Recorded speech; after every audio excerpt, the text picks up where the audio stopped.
बिस्मिल्लाहिर्रहमानिर्रहीम अस्सलाम वालेकुम। अल्लाह ताला आपको अपनी रहमत के हिसार में रखे।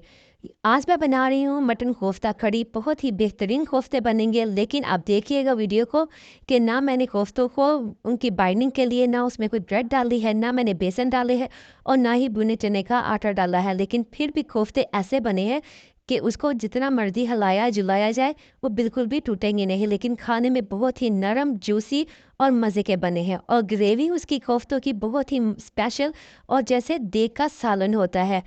बहुत ज़्यादा मसाले भी नहीं डाले, लेकिन फिर भी टेस्ट में बहुत ही लाजवाब है। तो आइए चलते हैं कोफ्ते बनाने में।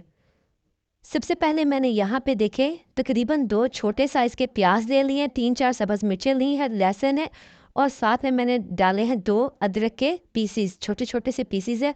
इसको मैं ग्राइंड करूँगी, अच्छी तरह से इसको मैं ग्राइंड करूँगी।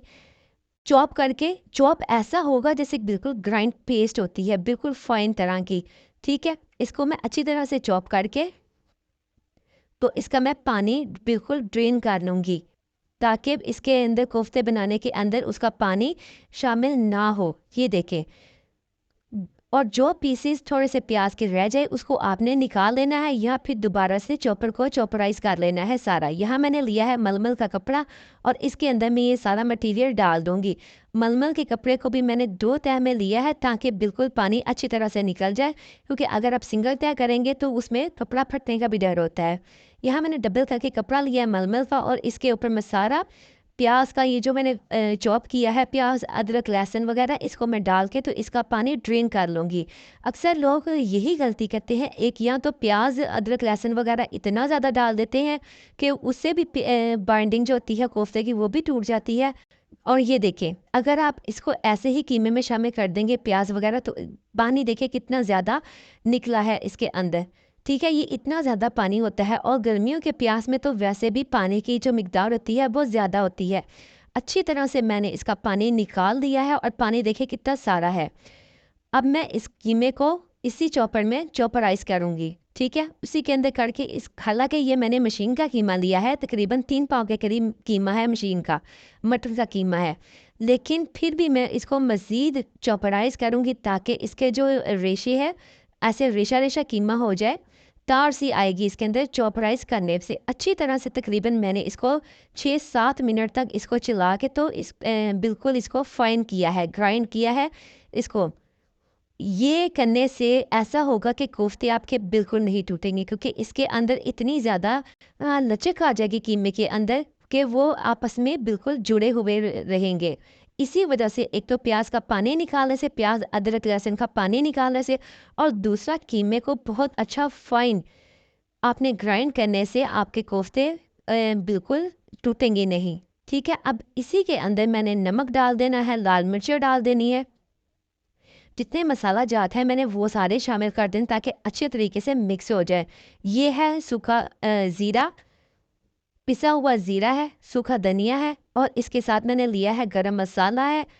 ये तकरीबन सारा मैं 1-1 चम्मच ले रही हूँ और साथ में मैं डालूँगी थोड़ी-सी, ये भी 1 टीस्पून के करीब काली मिर्च है इसके अंदर।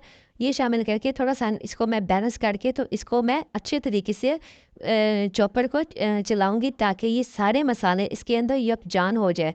आप इसको हाथ से भी मिक्स कर सकते हैं, लेकिन मैंने इसको मशीन में डाल के, चॉपर के अंदर डाल के इसको अच्छी तरह से मिक्स किया है। बाज़ लोग इस स्टेज पे भी अंडा या फिर घी डाल देते हैं उसको मिक्स करने के लिए, लेकिन उससे कीमा बहुत पतला हो जाता है।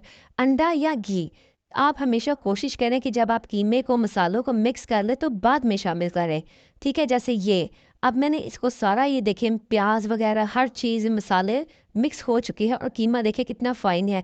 जो छोटे-मोटे पीसेज़ सब्ज़ मिर्चों के या किसी के रह जाएँगे वो आपने निकाल देने हैं कोफ्ते की बनाते हुए, कोफ्ते की शेप देते हुए। यहाँ मैंने शामिल कर दिया है 1 अंडा, जर्दी समेत मैंने अंडा डाला है इसके अंदर और तकरीबन 2 खाने के चम्मच मैंने इसके अंदर घी के शामिल किए हैं। आप ऑयल भी डाल सकते हैं, ज़रूरी नहीं कि घी हो। इसको करेंगे मिक्स। अब देखें, यहाँ पे मैंने कोई चीज़ शामिल नहीं की, ना मैंने भुने चने शामिल किए, उसका आटा, बेसन और ना ही ब्रेड। सिर्फ 1 अंडा डाला है और जो घी डाला है उसके साथ कोफ्ते बहुत ही नरम बनेंगे और जूसी बनेंगे। अंडा इसको बस बाइंड करेगा, लेकिन इसको अच्छी तरह से मैंने मिक्स कर लिया है। इससे बहुत बेहतरीन आपके कोफ्ते बनके रेडी हो जाएंगे। मिक्स करने पे भी देखिए कितनी है कीमे की शक्ल जो है वो फाइन लग रही है। थोड़ा सा कीमा हाथ पे लेंगे, इसको इस तरह से रोल करते करते हम एक बाउल की शक्ल दे के और उसको दबा दबा के बैलेंस कर ले। जितना आपको कोफ्ते का साइज़ चाहिए उस हिसाब से आपने कीमा ले लेना है और इसको हाथों और हथेली और उंगलियों की मदद से दबा दबा के आपने थोड़ा सा 2 से 3 दफ़ा दबाएंगे ताकि कोफ्ता खुले नहीं। वैसे अगर आप इसको हल्के हाथ से भी बनाएंगे तो जितना अच्छा ग्राइंड हमने कीमा किया है ये बिल्कुल भी नहीं खुलेंगे। एक कोफ्ता और बना लेते हैं। हाथ थोड़ा सा कीमा लिया और उसी तरह हथेलियों और उंगलियों की मदद से दबा दबा के आपने कोफ्ते की शेप दे लेनी है। ठीक है, ये देखें जी अच्छे तरीके से बिल्कुल फाइन। और अब आप देखिएगा कि मैं जब इसको देचकी में डालूंगी तो मैं कितना फ्रीली इसको हिलाऊंगी भी, लेकिन ये टूटेंगे बिल्कुल भी नहीं। आपने इसी तरह सारे कीमे की शेप दे लेनी है कोफ्ते की शक्ल के। साइज़ आप अपनी मर्ज़ी से जैसा मर्ज़ी कर सकते हैं। यहाँ मैंने सारे कोफ्ते बना लिए हैं और ये देखें, क्योंकि जितनी देर में मैंने ग्रेवी तैयार करनी है सबसे पहले मैंने कोफ्ते रेडी कर लिए ताकि उनको थोड़ा सा स्टे मिल जाए। इसको मैं फ्रिज में बिल्कुल नहीं रखूँगी, बाहर ही रखे थे, लेकिन फिर भी ये बहुत ही बेहतरीन बने थे। यहाँ मैंने तकरीबन 4 से 5 टमाटरों के छिलके रिमूव कर लिए हैं। ठीक है, और इसके मैं पेस्ट तैयार करूँगी। यहाँ मैंने अदरक, लहसुन और सब्ज़ मिर्चें ली हैं। सब्ज़ मिर्चों में थोड़ी थोड़ी सी लाल मिर्चें थी। इन तीनों को मैंने ग्राइंड करके पेस्ट बना लिया है। देचकी के अंदर मैंने घी डाला है। घी में मैंने प्याज शामिल किए हैं। तकरीबन ये 3 मीडियम साइज़ के प्याज थे। इनको मैं गोल्डन ब्राउन सा कर लूँगी थोड़ा सा। ठीक है, अच्छी तरह करके तो इसके अंदर मैंने शामिल कर देने ये जो कर देना है ये अदरक, लहसुन और सब्ज़ मिर्चों का ये जो पेस्ट है ये मैंने शामिल कर देना है। इसको अच्छी तरह से भूनेंगे। यहाँ पे काम है ज़्यादा भुनाई का, क्योंकि वीडियो तो शॉर्ट है, लेकिन आपने अपने हिसाब से इसको तब तक भूनना है जब तक कि लहसुन की स्मेल ख़त्म ना हो जाए। थोड़ा सा पानी डालें और फिर इसको भूनें। ये अमल 2 से 3 दफ़ा लाजमी करना चाहिए, इससे लहसुन की स्मेल बहुत जल्दी ख़त्म हो जाती है। आप चाहें तो अगर आपको मज़ीद जल्दी कोफ्ते तैयार करने हैं तो आप इसको प्रेशर कुकर में भी बना सकते हैं। कोफ्ते इस तरह से मैंने बनाए हैं कि आप प्रेशर कुकर में भी पकाएंगे तो ये बिल्कुल भी टूटेंगे नहीं। यहाँ मैंने लिया है लाल मिर्चों का पाउडर, हल्दी, नमक, सूखा धनिया और पिसा हुआ ज़ीरा। ये मैंने इसके अंदर शामिल कर दिया है। इसको मैं थोड़ा सा भूनूंगी और लेकिन मैंने उससे पहले थोड़ा सा पानी लाजमी डाला था ताकि मसाले जले नहीं। ठीक है, फिर मैंने थोड़ा सा पानी ऐड किया है ताकि अच्छे तरीके से जो मसाले हैं सारे वो भून जाए। ये देखे जी, और साथ ही देखे कि घी बाहर निकल आया। अब ये मैंने डाले हैं टमाटर का पेस्ट, छिलके उतार लिए थे और इसको ग्राइंड कर लिया है। तकरीबन ये 4 से 5 बड़े साइज़ के टमाटर थे। इसको भी मुझे इसी तरह से भूनना भी है और पकाना भी है ताकि जो टमाटर का कच्चापन है वो बिल्कुल ख़त्म हो जाए। ठीक है, थोड़ी देर कवर करके भी इसको पकाऊंगी और इसी तरह से जैसे घी बाहर निकल आए।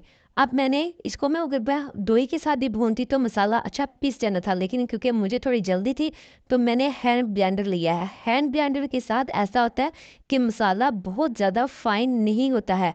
ये ऐसा ही लगता है जैसे आपने चम्मच से या दोई से मसाले को भुना है, लेकिन अगर आप जग में डाल के ग्राइंड करेंगे तो वो बहुत ही फाइन पेस्ट हो जाती है, जो कि मुझे नहीं चाहिए थी। यहाँ देखिए घी बिल्कुल ऊपर आ चुका है। अब मैं डालूंगी इसके अंदर पानी। जितनी मुझे ग्रेवी चाहिए उस हिसाब से मैं पानी ऐड करूंगी और इसको इतना पकाऊंगी कि इसके अंदर बॉयल आना शुरू हो जाए। ठीक है, ये देखिए जी घी कितना ज़बरदस्त ऊपर आ चुका है। और अब मैं वेट करूंगी कि जब तक इसके अंदर 1 से 2 बॉयल आ जाए। ग्रेवी के अंदर बॉयल आना शुरू हो गया है।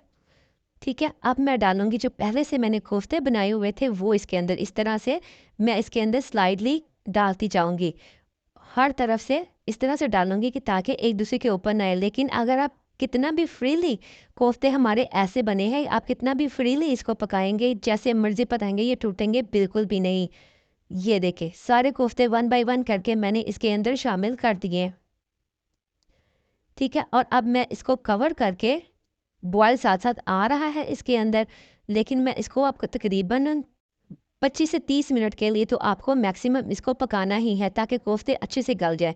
अगर आप प्रेशर कुकर में पकाएंगे तो 15 मिनट काफ़ी है। ठीक है। और लेकिन ये बिल्कुल भी टूटेंगे नहीं। कोफ्ते हमारे बिल्कुल गल चुके हैं, तो क्योंकि मुझे इस टाइम इसको पकाते हुए तकरीबन 25 से 26 मिनट हो चुके हैं। ये देखिए कोफ्तों की शेप बिल्कुल अपनी जगह पे है, ना टूटे हैं ना बिखरे हैं, और ग्रेवी भी बहुत ज़बरदस्त है। ग्रेवी थोड़ी सी अगर आपको पतली लग रही है तो ये ठंडी होने पे थोड़ी ठीक हो जाएगी। थोड़ा-सा नमक मुझे फीका लगा था, वो मैंने ऐड कर दिया है क्योंकि मैंने कोफ्तों में भी डाला है, ग्रेवी में भी डाला है।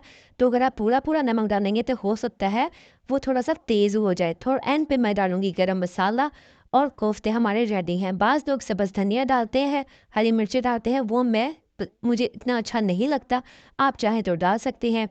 जी, अंडों को आपने अलग से बॉयल करके इसके अंदर बाद में सर्व करना है, क्योंकि घी का कलर, हल्दी का कलर अंडों पे आ जाता है, जो कि बिल्कुल भी अच्छा नहीं लगता है। सर्व करें, देखिए एंड तक हमारे कोफ्ते बिल्कुल भी बिखरे नहीं हैं। आपने बनाने हैं और मुझे अपना फीडबैक लाज़मी देना है कि किस तरह, क्योंकि बड़ी ईद आ रही है तो इस तरह की डिशेज़ तो लाज़मी बनती ही हैं। देखिए मैंने बाउल के अंदर कोफ्ते निकाल लिए हैं।